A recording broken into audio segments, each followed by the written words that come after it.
But again, this just happened moments ago with the two world leaders meeting.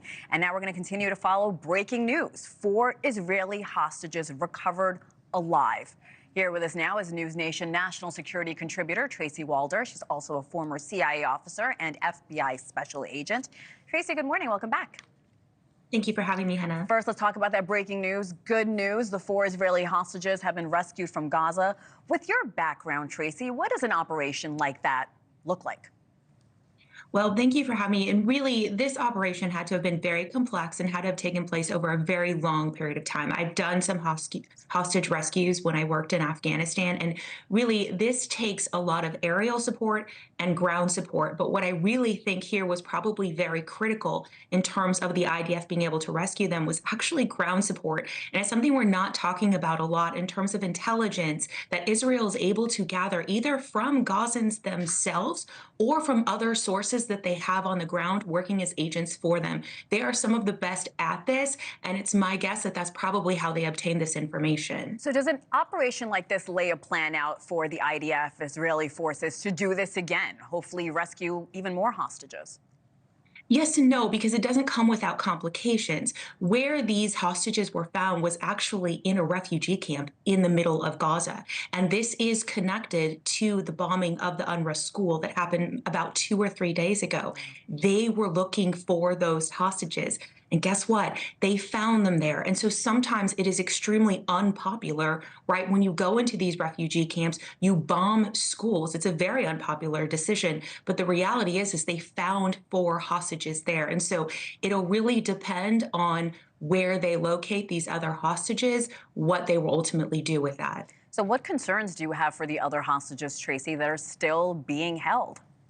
So there is, and that's an excellent question. There is always this concern that when you rescue hostages, when they are not held, handed over, which they were rescued in this case, that really they will come down harder on the hostages that they already have, or put them in sort of more difficult positions and hide them more underground. And so, yes, I am very concerned for their safety and for their well-being.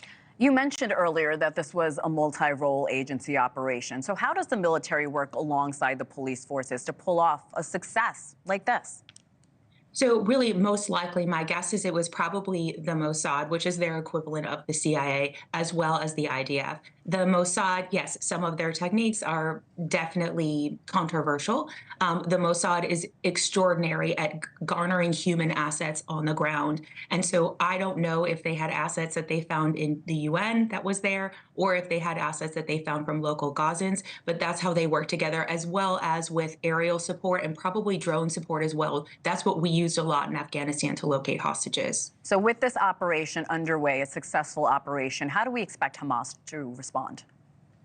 That's a great question. And I do wonder if part of it is because this is why this most recent peace deal was rejected. I truly don't know the answer to that, but I do wonder if it is because Israel was making these inroads into locating hostages. Hamas essentially is losing these bargaining chips. The 4 hostages that were released, one of them, Noa, is one that really has been synonymous as kind of the face of this hostage situation. And I do think she was someone that they were using in their bargaining chips. And so those are being taken away from them. And so part of me wonders if they will become more brazen and more violent. All right, Tracy Walder, always appreciate the context. Thank you. Thank you. Let's switch gears.